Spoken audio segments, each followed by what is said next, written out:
دادی جان کی طرف سے قیمتی کنگن اور تائی اور چچی کی طرف سے سونے کے سیٹ، قائم اور نوشین صاحبہ کی طرف سے کیش منہ دکھائی کے طور پر ملی، مگر اسی سب میں کوئی دلچسپی نہیں تھی۔ اب اسے بازل کے کمرے میں لا کر سیٹ پر بٹھا دیا گیا۔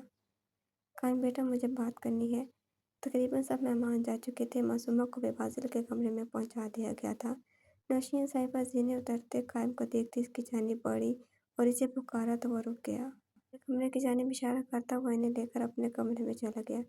جی پھپھو جان، کیا بات ہے؟ کوئی مسئلہ ہے کیا؟ کھڑکی کے پاس پڑی ایک کرسی پر وہ خود بیٹھا اور دوسری پر نوشین صاحبہ۔ معصومہ کی فکر ہو رہی ہے، مجھے رو رہی تھی آج وہ۔ مجھے لگتا ہے ابھی صرف نکاح ہی ٹھیک تھا، تمہیں تو معلوم ہے وہ ابھی نکاح کے لیے راضی بھی نہیں تھی، وہ تو صرف تمہاری وجہ سے مانی تھی۔ تم ایک بار خود اس سے بات کر لیتے تو بہتر تھا بیٹا۔ وہ ابھی معصومہ کو دیکھ کر آ رہی تھی جس کی آنکھوں میں انہیں نمی دیکھی تھی۔ وہ مضبوط لڑکی تھی، اسے روتا دیکھنا نوشین صاحبہ کو بے چین کر گیا تھا۔ دادا جان کا فیصلہ ہے یہ، اور اس میں کوئی حرج بھی نہیں تھا، تو مجھے بلا وجہ تاخیر کرنا مناسب نہیں لگا، اور بات اس لیے میں نے خود نہیں کی معصومہ سے کیونکہ مجھے پتا تھا وہ نہیں مانے گی اور بالآخر مجھے اس کی بات ماننی پڑتی۔ وہ گہرا سانس خارج کرتا بولا تھا، اسے بازل سے شادی کرنی ہی نہیں تھی، اور اب تو مجھے بھی ڈر لگ رہا ہے۔ دونوں ہی انا پرست ہیں، غصے والے ہیں، پتہ نہیں کیا ہوگا دونوں کا۔ وہ حقیقتاً پریشان تھی۔ مجھے اپنی بہن کا پتہ ہے، وہ عام لڑکیوں کی طرح ضدی بالکل نہیں ہے، ہینڈل کر لے گی سب، آپ فکر نہیں کریں، وہ خود کے ساتھ کبھی زیادتی نہیں ہونے دے گی۔ تک بازل کے ساتھ اس کی شادی کی بات ہے تو میرے خیال سے معصومہ کے لیے بازل بہترین ہے۔ قائم نے مطمئن کر کے آرام کرنے کو بھیج دیا۔ اللہ بہتر کرے گا انشاءاللہ، قائم نے دل میں کہا تھا اور خود بھی فریش ہونے چلا گیا۔ وہ جب اپنے کمرے کی جانب بڑھا تو اس وقت تقریباً سب مہمان جا چکے تھے، جبکہ شیرازی ہاؤس میں کافی کمروں کی لائٹس آف ہو چکی تھیں۔ ہاتھ بڑھا کر دروازہ کھولا تو اس کی توقع کے مطابق اس کی نئی نویل دلہن اس کے جذبات پر پانی پھیر کر سو چکی تھی۔ ٹھنڈی آگ بھرتا ہوا کمرے میں داخل ہوا اور دروازہ لاک کیا۔ نائٹ کلب میں اپنے بیڈ پر مزے سے سوئی معصومہ کو دیکھ اس کے چہرے پر سخت تاثرات نمودار ہوئے۔ سپاٹ چہرہ لیے اپنی مخصوص چال چلتا وہ سامنے صوفے پر جا بیٹھا۔ جیب سے سگریٹ نکال کر سلگائی اور لبوں سے لگا لی۔ اتنی بے خوفی ڈارلنگ، بازی شیرازی کی بات کو سنجیدہ نہ لینے کی جرأت کیسے کر لی تم نے؟ آہ، بالکل تم نے بازی شیرازی کی بیوی بننے کے لائق تھی۔ مزہ آئے گا۔ شادی کی پہلی رات یہ حرکت معصومہ ہی کر سکتی تھی۔ بے اختیار بازل کے چہرے پر مسکراہٹ آئی تھی۔ مدھم روشنی میں اس کے حسین سراپے سے نظریں نہیں ہٹا پا رہا تھا۔ وہ ڈھیلا سا سرخ لباس زیب تن کیے ہوئی تھی، دوپٹہ ایک طرف پڑا تھا جبکہ پیروں پر چادر ڈالی گئی تھی۔ بازل اس کے وجود کو اپنے نظروں کے حصار میں رکھے ہوئے سوچ رہا تھا کہ کبھی اس نے معصومہ کو اتنے غور سے یا بغیر دوپٹے کے نہیں دیکھا تھا۔ گلاب کے پھولوں کی خوشبو وہ نازک سی کلی سے بہکا رہی تھی۔ اس سجے ہوئے کمرے پر ایک سرسری نظر ڈال کر وہ اٹھا اور انگلیوں میں دبی ہوئی سگریٹ کو ایش ٹرے میں مسل کر بوجھل قدموں سے چلتا ہوا بیڈ کے قریب معصومہ کی سمت آیا اور ہلکا سا جھک کر اسے دیکھنے لگا۔ پھر ہاتھ بڑھا کر اس کے چہرے پر بکھرے بالوں کو نرمی سے کان کے پیچھے کیا۔ وہ بغور اس کے وجود کا نظروں سے جائزہ لینے لگا، پھر جھک کر اس کے دائیں گال کو اپنی انگلیوں کی پوروں سے سہلانے لگا۔ پھر اسی طرح دوسرے گال کو نرمی سے سہلانے لگا۔ اب اس کی نظر معصومہ کی گردن کے خم پر پڑی جہاں دو دل ایک ساتھ تھے۔ انگلی سے بھی کم فاصلہ تھا دونوں دلوں میں۔ دنیا کا ہر حسن ایک طرف اور یہ لڑکی ایک طرف۔ یہ بازل کے دل سے آواز آئی تھی۔ بازل کا دل اس پل زور سے دھڑکا تھا۔ اس پل وہ بے اختیار سا مزید جھکا اور اپنے لب اس کی گردن کے خم پر دلوں پر رکھ دیے۔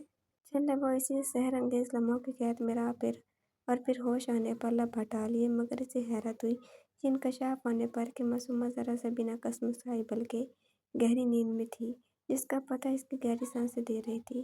ناٹ فیئر ڈارلنگ، میری ویڈنگ نائٹ فرسٹ نائٹ، تب تم ایسے خراب نہیں کر سکتی، سو ویک اپ کوئکلی۔ جذبات سے چور بہکے بہکے انداز میں وہ معصومہ پر جھکا تھا اور اس کے لبوں کو اپنے لبوں سے قید کر لیا۔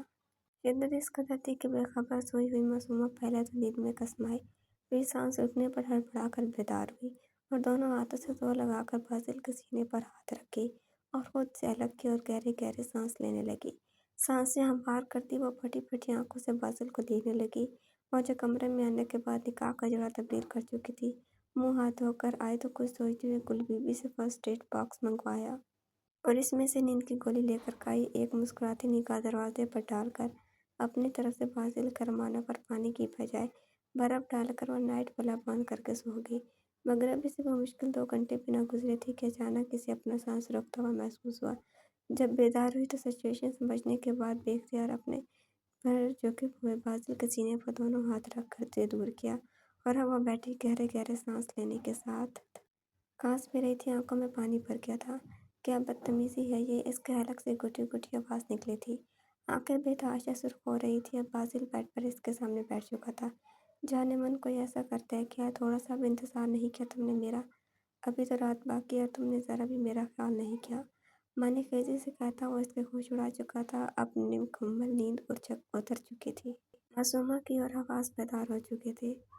معصومہ اس کے انداز پر اندر سے سہم گئی۔ باسل نے اس کا اڑا رنگ دیکھ کر خاصا محظوظ ہوا اور اس کے بازو سختی سے دبوچ لیے۔ گرفت اس قدر سخت تھی کہ معصومہ کو اس کی انگلیاں اپنے بازو میں دھنستی محسوس ہو رہی تھی۔ تم دور ہو مجھ سے۔ وہ اس کی آنکھوں میں جذبات کا ٹھاٹھے مارتا ہوا سمندر دیکھ کر واقعی سہم رہی تھی۔ اس کی گرفت میں مچلتی وہ بولی تھی، اب دور نہیں ہو سکتا ڈارلنگ۔ اب اپنی شیروانی کی بٹن کھول رہا تھا، جسے دیکھ کر معصومہ نے نفی میں سر ہلایا۔ تم اتنے گرے ہو سکتے ہو، میں نے کبھی نہیں سوچا تھا۔ اس کی سرخ آنکھوں میں اپنی سرخ آنکھیں گاڑے وہ غصے سے بولی تھی، جبکہ باسل نے اسے بیڈ پر لٹایا اور اس کے دونوں بازو اوپر کر کے مزید جھک کر اس کی راہ فرار کے راستے بند کر چکا تھا۔ معصومہ بری طرح اس کی گرفت میں چلتی بے حال ہو رہی تھی۔ ڈارلنگ، تمہیں بے بس دیکھ کر پتہ نہیں مجھے کیوں سکون مل رہا ہے۔ جتنا تم اکڑتی تھی نا، بس کچھ پر تمہاری ساری اکڑ نکال دوں گا میں ابھی۔ وہ جس انداز میں بول رہا تھا، معصومہ کی جان ہوا ہونے لگی۔ مزید اس کی قربت اسے بے حال کر رہی تھی۔ باسل، تم ایسا کچھ نہیں کرو گے؟ وہ یقین سے بول رہی تھی جیسے باسل اس کا یقین نہیں توڑے گا۔ کیوں جان، کیوں نہیں کروں گا میں؟ پھر شادی کرنے کا کیا فائدہ مجھے؟ وہ اس کی بات کو مذاق میں اڑا گیا اور اس کے ماتھے پر اپنے لب رکھے تھے۔ تم بہت گھٹیا آدمی ہو۔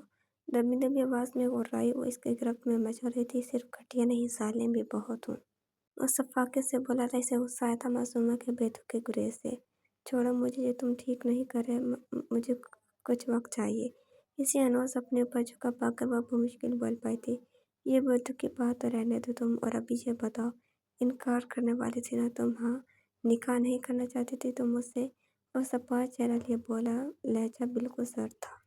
معصومہ کی جگہ کوئی اور ہوتا تو یقیناً ڈر سے کانپ جاتا، مگر وہ غصے میں چلائی تھی، ہاں نہیں کرنا چاہتی تھی۔ اب اپنی غلطی کا احساس ہو رہا ہے مجھے کہ تم جیسی وحشی سے کیسے شادی کر سکتی ہوں میں۔ اوہ افسوس، اب تو یہی وحشی تمہارا نصیب ہے۔ وہ اپنی انگشت شہادت معصومہ کی پیشانی سے اب اس کے گال اور گردن تک لے جاتا ہوا بے رحمی سے بولا، چہرے پر چٹانوں جیسی سختی در آئی تھی۔ باسل پلیز، اب کہ وہ منمنائی تھی، مائی ڈیئر بیوٹیفل وائف، میرے جذبات کی تھوڑی آنچ تو تمہیں بھی لگنی چاہیے۔ معصومہ بھرپور مزاحمت کرتی آنکھیں نیچے باسل کی گرم سانسیں اور لمس اپنی گردن پر محسوس کر رہی تھی۔ اسے شدت سے رونا آ رہا تھا۔ معصومہ سسکی تھی تو باسل نے بے اختیار اس کی آنکھوں میں دیکھا۔ آنکھوں کے ڈورے بے تحاشا سرخ تھے۔ وہ بے آواز رونے لگی تھی۔ اب باسل بیڈ پر لیٹا اور معصومہ کا سر اپنے سینے پر رکھ دیا، نرمی سے اس کے بالوں کو سہلانے لگا۔ معصومہ ایک بار پھر غصے میں آئی تھی، تم ایک گرے ہوئے اور گھٹیا آدمی ہو، چھوڑو مجھے۔ اس کے بعد سہلاتے ہاتھوں پر باسل کی گرفت سخت ہوئی تھی، اور اس قدر سخت ہوئی کہ معصومہ نے درد برداشت کرنے کی غرض سے ایک پل کو سختی سے آنکھیں میچ لیں اور پھر کھول کر باسل کی سرخ گارے بھری آنکھوں میں دیکھا۔ اپنے بال چھڑوانے کی کوشش میں اسے اور زیادہ درد ہو رہا تھا، مگر باسل کو جیسے اس کی کوئی پرواہ نہیں تھی۔ یہ غلطی آج کے بعد نہ ہو، پہلی اور آخری بار وارن کر رہا ہوں، آئندہ اپنی زبان کا استعمال احتیاط سے کرنا، نہیں تو زبان کاٹ کر ہاتھ میں دے دوں گا، اور ایسا کرتے مجھے ذرا بھی افسوس نہیں ہوگا۔ سرد سے وہ بولا تھا، پھر دوبارہ نرمی سے اس کے بال سہلانے لگا۔ معصومہ کا سر ہنوز باسل کے سینے پر تھا۔ ڈارلنگ، میں ایک اصول پسند اور ذمہ دار آدمی ہوں۔ میں تو اپنا حق چھوڑتا ہوں اور نہ دوسرے کی حق طلبی کرتا ہوں۔ تم تو پھر میری بیوی ہو، تمہارے معاملے میں کیسے سختی کر سکتا؟ وہ اس کی آنکھوں میں دیکھتا مضبوط انداز میں بول رہا تھا۔ سر ہنوز باسل کے سینے پر تھا اور وہ اس کے بالوں کو سہلا رہا تھا۔ اس بار معصومہ نے کوئی مزاحمت نہیں کی اور خاموش رہی تھی۔ چند لمحے خاموشی سے گزرے تھے، جب موبائل کی رنگ ٹون نے ان دونوں کو اپنی طرف متوجہ کیا۔ باسل کا سخت مزہ ہوا تھا۔ آرام سے معصومہ کا غصے دور کرتا وہ بیڈ سے اترا اور ٹیبل پر پڑا موبائل اٹھا کر کان سے لگا لیا، اور فون سنتے اس نے رخ موڑ لیا۔ داڑھی پر ہاتھ پھیرتا بیڈ پر بیٹھی معصومہ کو دیکھنے لگا، جو اب چادر اپنے گرد لپیٹے سرخ آنکھوں سے اسے ہی گھور رہی تھی، بلکہ اور ہونٹ لرز رہے تھے۔ اپنی قیمتی رائے کا اظہار ضرور کریں۔ تو ویورز، کیسے لگے آپ کا ایپیسوڈ کمنٹ باکس میں ضرور بتائیے گا، اور چینل کو لائک سبسکرائب کرنا نہ بھولیں۔ انشاءاللہ جلدی ملاقات ہوگی نئے ایپیسوڈ کے ساتھ۔ اپنا خیال رکھیے گا۔ اللہ حافظ۔